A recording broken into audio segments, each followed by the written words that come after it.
24, Season 5, Episode 13, 7 p.m., 8 p.m., The Death of Tony Almeida, or is he really dead?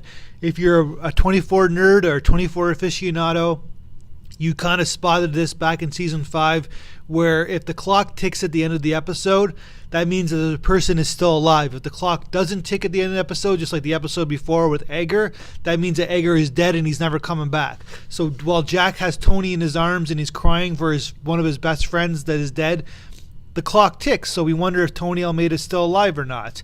Meanwhile, the gas situation at CTU. The gas is taking over CTU. Jack and the gang are stuffed in the room. Chloe can't work because she's all distraught about Edgar. Tony's trying to get her on board. You got some shrink who's trying to get Chloe to get some stuff done, but of course that's Kib's shrink and he's kind of a loser, and Tony doesn't like him. Jack doesn't like him, and Jack wants to beat him up because he's got a loser goatee. But before Jack does that, he's got to save everybody's lives.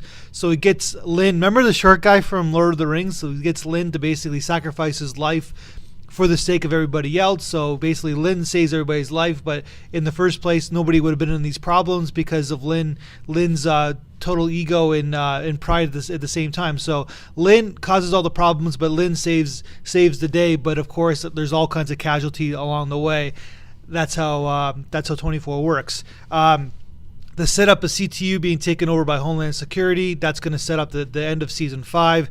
President and VP power play. Henderson kills Tony, supposedly, and then escapes. So Henderson, the big bad guy, is on the run now, and Jack's basically got to go, after he saves all these people's lives, got to go find Henderson. That's the end of a very, very, very fun episode that was locked in CTU, one room, almost only 2 plots going on, where 24 usually has 4 or 5 plots going on.